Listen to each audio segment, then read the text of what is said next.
सीधे वाराणसी आपको लिए चलते हैं। मुख्यमंत्री योगी आदित्यनाथ वहां पर मौजूद हैं। स्वास्थ्य विभाग के सभी अधिकारीगण, कम्युनिटी हेल्थ ऑफिसर्स और उपस्थित अन्य भाइयों बहनों, आप सब बाबा विश्वनाथ की इस पावन धरा पर पिछले 2 दिनों से कम्युनिटी हेल्थ पर एक बृहद कार्यशाला का हिस्सा बने हैं और अपने अनुभवों का लाभ एक दूसरे को प्रदान कर रहे हैं। देश के आगमन पर और काशी विश्वनाथ की इस पावन धरा पर दुनिया के सबसे लोकप्रिय और यशस्वी नेता, देश के आदरणीय प्रधानमंत्री जी की कर्मभूमि पर मैं आप सबका हृदय से स्वागत करता हूं, अभिनंदन करता हूं। काशी भगवान शिव की नगरी है और शिव का मतलब ही कल्याण होता है। भगवान धन्वंतरी का जन्म भी इसी काशी में होता है। स्वाभाविक रूप से काशी कल्याण की नगरी है, हमारी आध्यात्मिक राजधानी भी है। सांस्कृतिक भावभूमि के साथ हम सबको अपनी पुरातन परंपरा के साथ जोड़ने की नगरी है और काशी में इस प्रकार की कार्यशाला हम सबको एक नया संदेश देती है, जिसे भारतीय मनीषा ने बहुत पहले कहा था कि शरीर माध्यम खलु धर्म साधन। और उसी भाव को ध्यान में रख करके आपने देखा होगा प्रधानमंत्री मोदी जी ने कोरोना कालखंड में हेल्थ में सबसे महत्वपूर्ण बात है कि समय पे निर्णय लेना है। एक डॉक्टर के पास अगर एक मरीज गया और उसको तत्काल उपचार की आवश्यकता है, डॉक्टर ने गलती से गलत उपचार कर दिया, तो मुझे लगता है कि उसके दूसरे लोग में जाने का रास्ता डॉक्टर खोज स्वयं तय कर देगा। इसलिए समय पे निर्णय लेने की सामर्थ्य और क्षमता इस सदी की सबसे बड़ी महामारी के दौरान आपने देखा होगा। हेल्थ इंफ्रास्ट्रक्चर भले ही भारत का उतना मजबूत न हो जितना दुनिया के विकसित देशों के पास है, यूएस के पास है, यूरोप के पास है, लेकिन भारत का जो परिणाम था और दुनिया के किसी भी विकसित देश से कई गुना अच्छा था। भारत ने एक मॉडल दुनिया के सामने रखा था समय पे और आवश्यकता के अनुरूप निर्णय लेने की सामर्थ्य, और स्वयं उसको देश के प्रधानमंत्री स्वयं लीड कर रहे थे, उसका नेतृत्व कर रहे थे।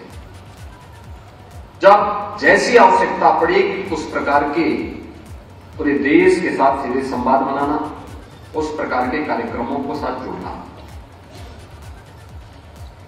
कोरोना नहीं आया था, देश के अंदर लॉकडाउन की आवश्यकता थी, प्रधानमंत्री जी ने जान है जहान है की बात कही और पूरा देश उनके साथ खड़ा हो। लोकतांत्रिक मूल्यों के साथ पूरा देश प्रधानमंत्री जी के साथ एक साथ ताली पीट रहा है, घंटा बजा रहा है, एक साथ लॉकडाउन का पालन कर रहा है। 140 करोड़ की आबादी दुनिया के उन देशों के लिए एक अद्भुत था जो लोग मानते थे कि उनके देश में डेमोक्रेसी नहीं, इसलिए वे शासन की व्यवस्था का अच्छा हिस्सा बने हुए, लेकिन कोरोना में सब चरमरा गए, सत्ता ही पलट गई, पब्लिक वहां सड़कों पे आ गई। लेकिन भारत के अंदर 140 करोड़ की आबादी प्रधानमंत्री मोदी जी के एक एक आदेश को मंत्र मानकर इसका पालन कर रहे हैं।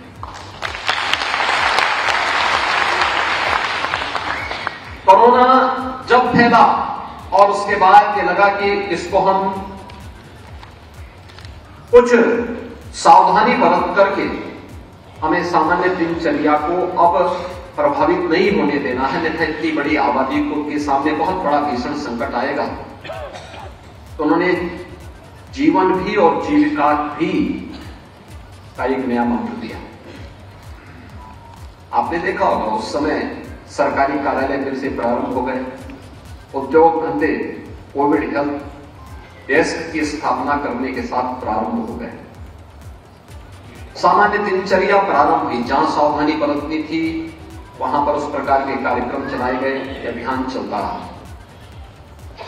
लेकिन जब सेकेंड वेव के दौरान उसने अपनी विकरालता दिखाई, उससे पहले ही प्रधानमंत्री जी ने पूरे देश के सभी मुख्यमंत्रियों को, सभी राज्यों से बात की कि हॉस्पिटल्स में इतनी जगह ला पाना कठिन होगा, जहां बीमार वहीं उपचार, और कम्युनिटी हेल्थ ऑफिसर्स की आवश्यकता उस समय भी हम सबको उसकी ताकत का एहसास हुआ था। जब हम लोगों ने देखा था उत्तर प्रदेश जैसे राज्य में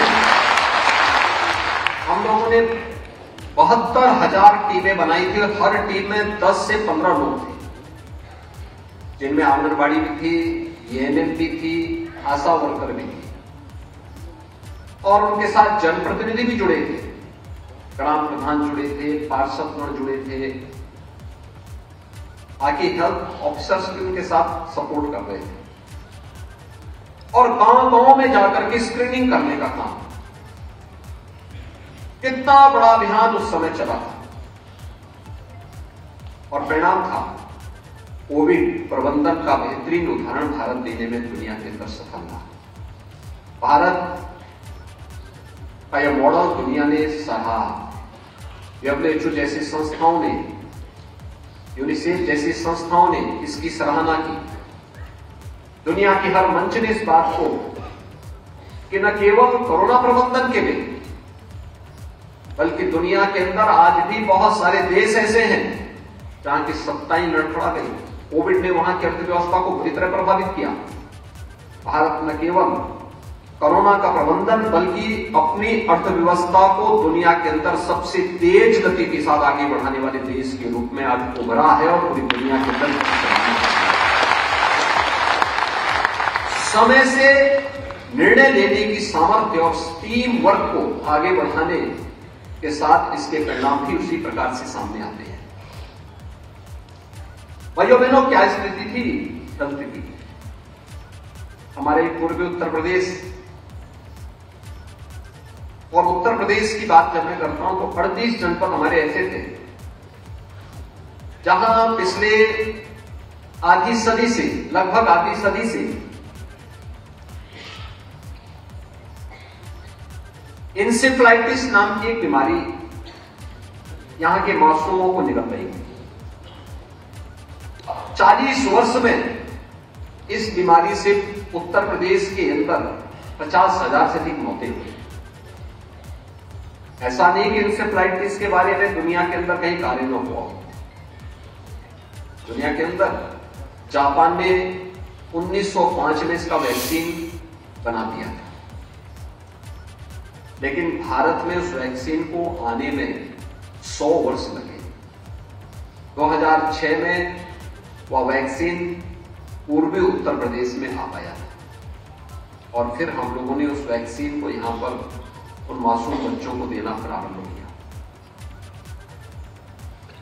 लेकिन कोरोना कालखंड में आपने देखा होगा, कोरोना की आहट के साथ ही 9वें महीने में भारत ने 2 वैक्सीन विकसित कर दी थी, और दुनिया की सबसे असरदार वैक्सीन भारत देने में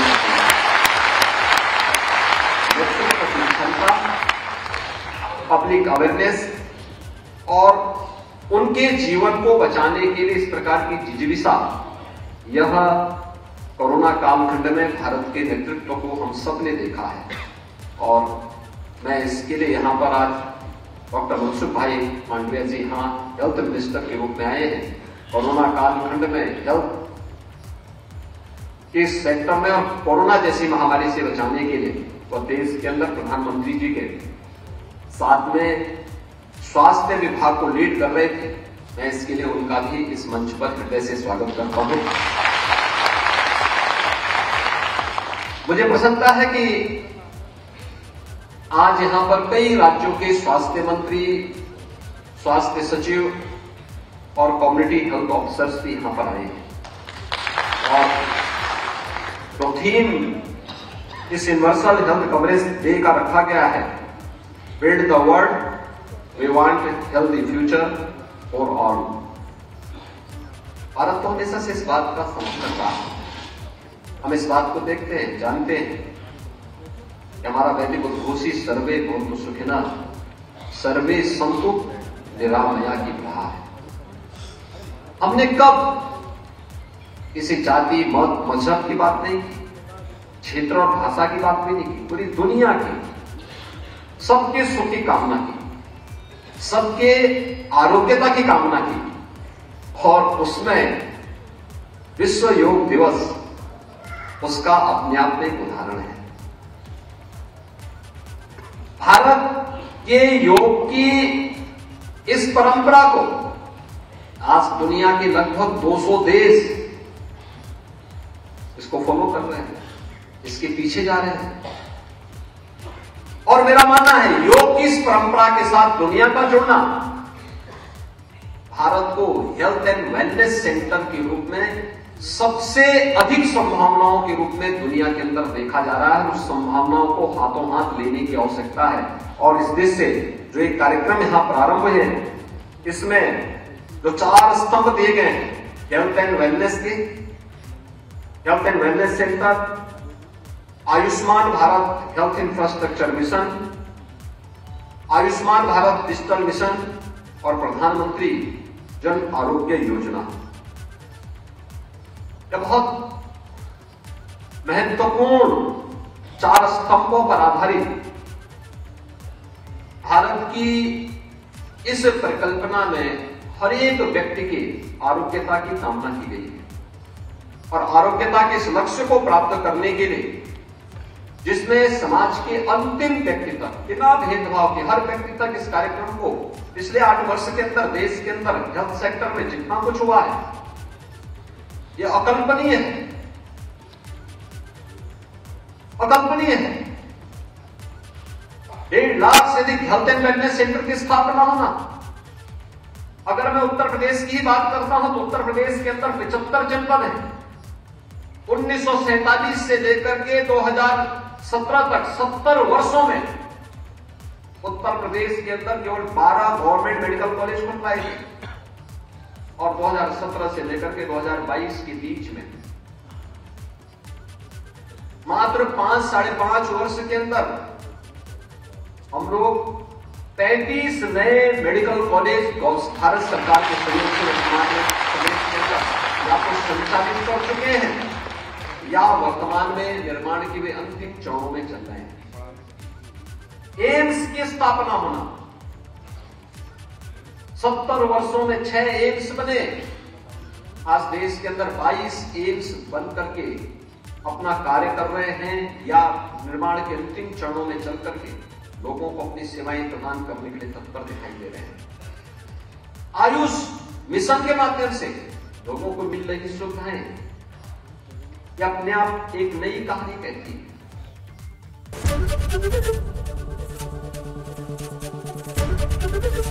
एबीपी गंगा, खबर आपकी, जुबान आपकी।